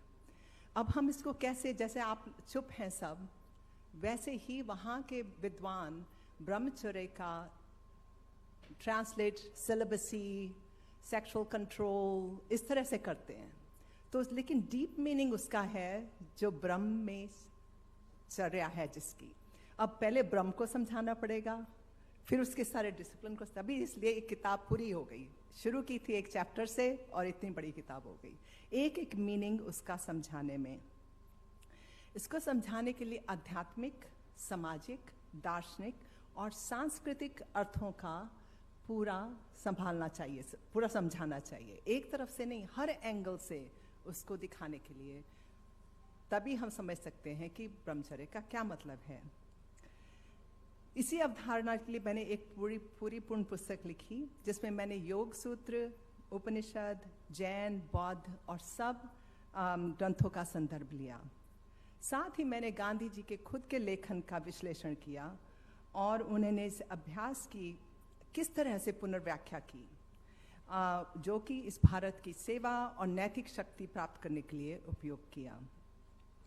और उन्होंने इस ब्रह्मचर्य के आधार पर जन आंदोलन को बहुत प्रेरित किया। तो जब मैं अपनी कक्षाओं में गांधी जी को पढ़ाती हूँ तो मैं अपने स्टूडेंट्स को कहती हूँ, अब आप सोचिए अमेरिकन स्टूडेंट सारे, और हम पढ़ा रहे हैं गांधी का ब्रह्मचर्य, गांधी के नैतिक शिक्षाएं।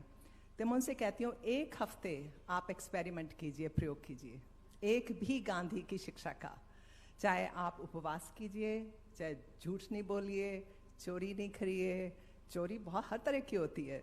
तो एक हफ्ता उनको देती हूँ कि आप एक वीक करके जर्नल लिखिए, उसका डायरी में लिखिए, और एक, मुझे मत बताना क्या कर रहे हो, आप बाद में बताइएगा।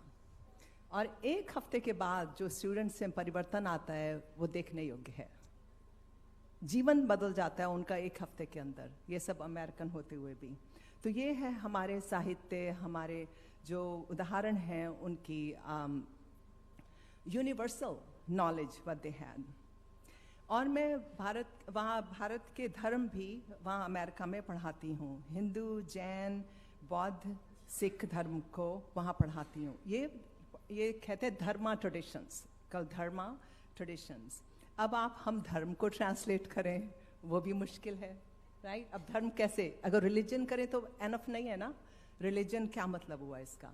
सिर्फ रिलीजन नहीं है। रिलीजन कहते हैं तो एक पैगंबर, एक धर्म ग्रंथ, एक गॉड। अब हम तो धर्म और की बात कर रहे हैं, तो कैसे इसको पढ़ाया जाए? तो 3-4 क्लासें तो सिर्फ धर्म की ही व्याख्या में लग जाती हैं। तब शुरू करते हैं कि हिंदू धर्म क्या है, जैन धर्म क्या है, सिख धर्म क्या है। पहले तो सिर्फ धर्म को ही समझाना होता है, ये नहीं कि वर्णाश्रम धर्म है, ये क्या धर्म है, इसकी क्या शैली है। तो ये सब ये है कि साहित्य में जो है, जो भाषा है, उसको जब हम ट्रांसलेट करते हैं तो उसके लिए सेतु बनना पड़ता है। दोनों भाषाओं को इतनी अच्छी तरह आना चाहिए कि आप दोनों को कम्युनिकेट कर सकें। ये सिर्फ मीनिंग नहीं आना चाहिए, लिव्ड एक्सपीरियंस, जो आप जो जीते हैं उसको। अब जो सिर्फ पढ़े हुए हों तो वो पता नहीं धर्म क्या होता है। जब हमने अपनी माँ से सीखा धर्म क्या होता है, अपनी दादी से सीखा, राम की स्टोरी से सीखा, महाभारत की कहानियों से सीखा धर्म क्या होता है, अब समझ में आता है। वो जैसे आप कह रहे थे डीएनए में हो जाता है, वो इट्स इन योर डीएनए, वो तब आप उसकी अच्छे से ट्रांसलेट कर सकते हैं। जब मैं भगवद गीता पढ़ाती हूँ अमेरिका में, तो उसको भी छात्रों को प्रसंगित करके पढ़ाती हूँ। वे भगवान कृष्ण को नहीं जानते, ना वह उनको पूजा करते हैं, लेकिन वे ब्रह्मांड, कॉस्मोस, प्रकृति, नेचर और पूरी दुनिया के इंटरकनेक्टेडनेस को जानते हैं। और वो ये भी जानते हैं कि अपने अंदर संघर्ष होता है, और ये भी जानते हैं कि दुनिया के बाहर भी संघर्ष होता है। तो उसको उस साहित्य से लेके और उसको उनके हिसाब से सिखाना, ये बहुत चैलेंज होता है, बहुत दिमाग का काम, बहुत सोचना पड़ता है उससे पहले कि मैं कैसे समझाऊं स्टूडेंट्स को कि उनको समझ में आ जाए। किसी धर्म इस धर्म एक विशिष्ट धर्म या मार्ग से बढ़कर एक मूल्य प्रणाली है, तो वो बहुत अच्छे से सीखते हैं। वैल्यू सिस्टम है जिसमें करुणा, अहिंसा, प्रेम, सादगी, सबके प्रति देखभाल, ऐसी मूल बातें शामिल होती हैं। कोई धर्म ये नहीं कि मैं हिंदू हूँ, मैं बुद्धिस्ट हूँ, मैं जैन हूँ, मेरा धर्म क्या है। धार्यते इति धर्म, जो धारण करते हैं, जो धारण योग्य है वो धर्म है, और धर्म फिर हमें भी धारण करता है, हमें भी संभाल के रखता है। और तब वसुधैव कुटुंबकम की जब बात करती हूँ तो बहुत अच्छा लगता है स्टूडेंट्स को कि कैसे हमारे साहित्य थे, कैसे हमारी कल्चर थी कि जो ऐसे whole world is my family. तो मैं यहाँ फुलब्राइट नेहरू के एक अनुदान की तरह यहाँ पर बहुत बड़ी ग्रांट मिली है, इसके लिए मैं भारत में आई हूँ। यहाँ मैं भारत की महिलाओं के ऐतिहासिक योगदान पे काम कर रही हूँ। विशेष रूप से मृदुला साराभाई, उन पर शोध कर रही हूँ, जो गुजरात से थीं। उन्होंने युवा अवस्था में महात्मा गांधी के स्वतंत्रता संग्राम में भाग लिया और जीवन भर महिलाओं के अधिकार के लिए संघर्ष करती रहीं। मृदुला साराभाई, राजकुमारी अमृत कौर, सुबेली थर्मन, हंसा मेहता, मैं इन सब महिलाओं को की पुस्तक लिख के दिखाना चाहती हूँ कि इनका बहुत योगदान रहा। सो मैं बहुत बहुत धन्यवाद देती हूँ आप सबको, मुझे आपने टाइम दिया। So very thank you. ધન્યવાદ આદરણીય વીણાબેન. અને હવે આ પ્રથમ સત્ર, અને આમ જોવા જઈએ તો બીજું સત્ર જે શરૂઆતમાં ચર્ચા કરી તે ઔપચારિક રીતે પૂર્ણ કરીએ તે પૂર્વે સભામાં ઉપસ્થિત 3 વિશિષ્ટ મહાનુભાવોનું અમે ગુજરાત સાહિત્ય અકાદમી અને અચલા એજ્યુકેશન ફાઉન્ડેશન ટ્રસ્ટ વતી આભાર પ્રગટ કરીએ છીએ. સવારથી આ ઉપક્રમમાં ઉપસ્થિત GCRTના પૂર્વ નિયામક અને અભ્યાસુ શિક્ષણવિદ આદરણીય ડૉક્ટર TS જોશી સાહેબ ઉપસ્થિત છે. હું શ્રી હિતેશ કુમાર પંડ્યાજીને વિનંતી કરીશ કે આપના વરદ હસ્તે ડૉક્ટર TS જોશી સાહેબનું અભિવાદન થાય. સર, આપ પ્લીઝ મંચ સમક્ષ આવો. તાજેતરમાં સેવાનિવૃત્તિ બાદ ચિલ્ડ્રન્સ યુનિવર્સિટી સાથે વિવિધ પ્રયોગોમાં અને ઉપક્રમોમાં સાહેબનું માર્ગદર્શન મળતું રહે છે. અચલા પરિવાર સાથે પણ તેમનો પારિવારિક સંબંધ રહ્યો છે. ડૉક્ટર TS જોશી સાહેબનું અભિવાદન કરીએ.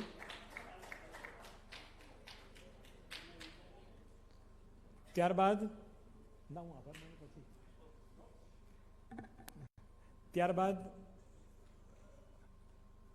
અમદાવાદ, ગુજરાત, ભારતભરની ખૂબ પ્રતિષ્ઠિત શિક્ષણ સંસ્થા સંસ્કારધામના પ્રમુખશ્રી અને જાણીતા વરિષ્ઠ નામાંકિત કહી શકાય તેવા ગાયનેકોલોજીસ્ટ પરમ આદરણીય ડૉક્ટર RK શાહ સાહેબ અહીં ઉપસ્થિત છે.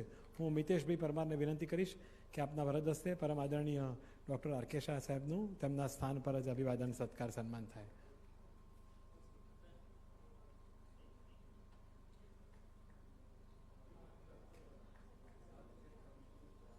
આપણે સૌ તાળીઓના ગડગડાટ સાથે આદરણીય ડૉક્ટર સાહેબના સન્માનને વધાવી લઈએ. ધન્યવાદ.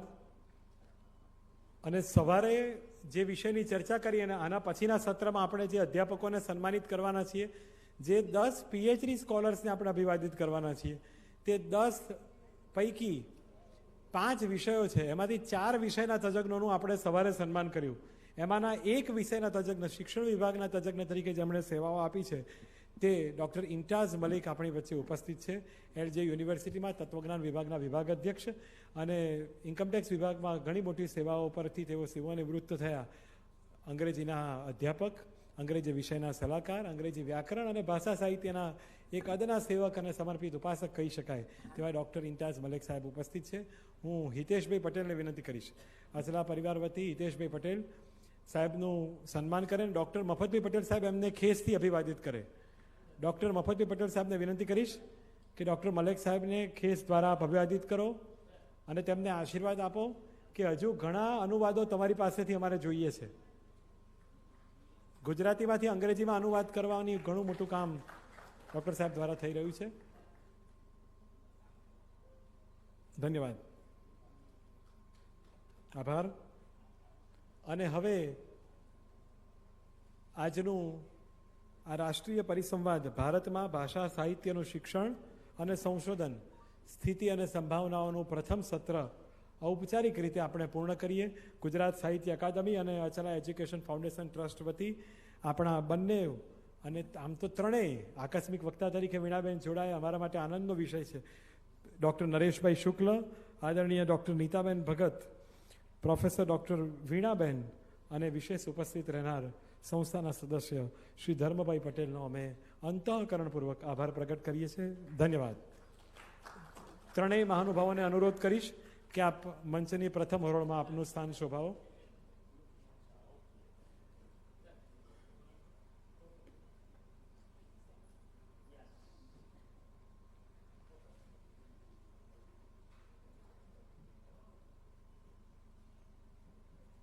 ધન્યવાદ. તમામે તમામ મંચસ્થ મહાનુભાવોનો અનુરોધ કરીશ કે આપ પ્રથમ હરોળમાં આપનું સ્થાન શોભાવો. મિત્રો, હવે આના પછીનું સમાપન સત્ર એ આપણે વિશિષ્ટ રીતે ઉજાગર કરવાનું છે. તેમાં રાજસ્થાનના મહામહિમ રાજ્યપાલ શ્રી આદરણીય હરિભાઉ બાગડે પધારવાના છે. ઉદ્ઘાટન સત્રમાં થોડીક આછેરી ઝલક અમે વ્યક્ત કરી હતી. અચલા એજ્યુકેશન ફાઉન્ડેશન ટ્રસ્ટ પ્રતિવર્ષ શિક્ષકોના સન્માન અને સત્કારનું મહત્વનું કામ અને સારસ્વતોના સન્માનનું કામ મોટું છેલ્લા 22-23 વર્ષથી કરે છે. સારસ્વતની સંકલ્પના અચલાના માધ્યમથી એવી છે કે કોઈ પણ એક વ્યક્તિ એ એની ઉપાસના એ શિક્ષણની હોય, કળાની હોય, સંસ્કારિતાની હોય, આરોગ્યની હોય, કળાની હોય, પણ એમાં સેવાનો ભાવ મધ્યમાં હોય. કોઈ શિક્ષણવિદ છે, કોઈ કુલપતિ છે, પણ સેવાના ક્ષેત્ર સાથે સંકલિત હોય તેવાનું સારસ્વત સન્માન દ્વારા સન્માનિત કરવામાં તેઓને આવે છે. ગત વર્ષથી 2 એવોર્ડ, ડૉક્ટર મફતલાલ પટેલ સંશોધન પારિતોષિક અને બીજો સન્માન એ અચલા અધ્યાપક સન્માન, એમ 2 પુરસ્કારો અચલાના માધ્યમ થકી શરૂ થયા. અમે ગુજરાત સાહિત્ય અકાદમીના આભારી છીએ કે અમને આવી ઉજળી તક આપી કે આખો સમારંભ પરિસંવાદ અમે કરીએ અને એ આવા રૂડા આયોજનમાં એક છોગાની રૂપે આ ઘટના અમે તમને ઉમેરી આપીએ. ગત વર્ષે આ જ સભાગૃહમાં 5મી નવેમ્બર 2023ના રોજ મનોજ સિન્હા સાહેબ, આપણા જમ્મુ કાશ્મીરના નામદાર ઉપરાજ્યપાલશ્રી, તેઓ પધાર્યા હતા અને તેમના વરદ હસ્તે એવોર્ડ સમારંભ સંપન્ન થયો હતો. આજે રાજસ્થાનના મહામહિમ રાજ્યપાલશ્રી પધારી રહ્યા છે. આપણે બહુ સદનસીબ છીએ કે ખૂબ સરળતાથી આવા વ્યક્તિત્વોનું સાનિધ્ય આપણને સાંપડે છે. 10 અધ્યાપકો, 10 પીએચડીના શોધાર્થીઓ અને એક વિશિષ્ટ સન્માન, એમ ક્રમબદ્ધ 21 સાધકોને આપણે અહીં વ્યવસ્થિત સભાગૃહમાં પ્રથમ અને દ્વિતીય હરોળમાં આપણે બેસાડીશું. ક્રમબદ્ધ આપનો નામોલ્લેખ કરવામાં આવે કે પોડિયમ બાજુથી આપણે મંચ ઉપર આવી સન્માન સ્વીકારી પેલી બાજુથી મા સરસ્વતીની પ્રતિમા સમક્ષથી આપણે નીચે ઉતરીને આપનું સ્થાન લઈ લેવાનું રહેશે. અહીં હરોળબદ્ધ હમણાં અમે યાદી પ્રમાણે આપનો નામોલ્લેખ કરીએ કે આપણે આપ સૌએ અહીં બેસવાનું રહેશે. એક બેઠક વ્યવસ્થા કાર્યક્રમ સુચારુ રીતે સંપન્ન થાય તે માટેની છે. રાજ્યપાલ શ્રી પધારવાના હોય એટલે રાજભવન તરફથી એક સૂચિ જાહેર કરવામાં આવે કે 1 કલાકની અંદર કાર્યક્રમ પૂર્ણ કરવાનો રહે. 59 મિનિટની અંદર કાર્યક્રમ પૂરો થઈ જવો જોઈએ, પણ કેટલીક ઔપચારિક છૂટછાટ આપણે લઈએ અને કાર્યક્રમ સંપન્ન થાય એ વાત જુદી છે. એટલે વધુ સમય ન બગડે તે માટે આપણે ક્રમબદ્ધ અહીંયા આપણે જે લોકોના નામોલ્લેખ અમે કરીએ તે આપણે બેસી અને કાર્યક્રમને શોભાયમાન કરીએ. પાછળ જેટલા મિત્રો બેઠા છે આગળની 2 હરોળ આપણે આમંત્રિતો માટે આરક્ષિત રાખીએ. આ બાજુ અને આ બાજુ અહીંયા બીજી હરોળમાં બેસી શકાય તો એવોર્ડીને આ મંચ ઉપર આવવામાં સરળતા રહે. અને અહીંયા 5 દુની 10 આ ભાગમાં 10 પીએચડી સ્કોલર્સ બેસી શકે અથવા તો અધ્યાપકો બેસે અને બીજી હરોળમાં 10 પીએચડી સ્કોલર્સને આપણે બેસાડીએ, જેથી ફટાફટ સરળતાથી જેમનો નામોલ્લેખ થાય કે તરત મંચ ઉપર આવી તેઓ સન્માનનો સ્વીકાર કરી શકે. આપ સૌને જણાવતા આનંદ થાય છે ગુજરાત અને ભારતભરમાંથી અનેક સંશોધકો અને અધ્યાપકોએ પોતાના નામાંકન માટેની પ્રક્રિયા પૂર્ણ કરી હતી. તેમાંથી આચમની ભરીને આ 10 નામો મેં પસંદ કર્યા છે. અમે નથી કર્યા, કરવામાં આવ્યા છે તજજ્ઞો દ્વારા. એટલે તમને પ્રશ્ન થાય કે આ લોકો જ બધું કરે છે, કે આયોજન આ લોકો જ કરતા હશે, પણ એવું નથી. વિષય તજજ્ઞો માવજતપૂર્વક એ વિષયનો અભ્યાસ કરી તેમાંથી એ જે સંશોધન કાર્ય છે તે સમાજોપયોગી કઈ રીતે બની શકે, તેની પ્રસ્તુતતા કેટલી છે, ભવિષ્યના સમયમાં કઈ રીતે તેને મૂકી શકાશે, એ બધું જોઈ અને પછી તેની પસંદગી કરતા હોય છે. એટલે અમે પસંદગી કરનાર તમામ તજજ્ઞના આભારી છીએ અને સન્માન લેવા માટે જેમણે અમારું સન્માન સ્વીકાર્યું છે તેમના પણ અમે આભારી છીએ કે આપ આપના વ્યસ્તતાના આયોજનમાંથી સમય ફાળવી અત્રે પધાર્યા. આપણે 5 મિનિટ રહીને તરત જ આ બેઠક વ્યવસ્થાનો ઉપક્રમ શરૂ કરીએ. આપણે ગવર્નર સાહેબ માત્ર 10 મિનિટમાં ત્યાંથી ગાંધીનગરથી પધારી રહ્યા છે, એટલે આપણે સમયોચિત કાર્યક્રમ શરૂ કરવાનું આયોજન કરી રહ્યા છે. મને આશા છે કે આપ સૌનો સહકાર અને પ્રેમ અમને મળશે. ધન્યવાદ.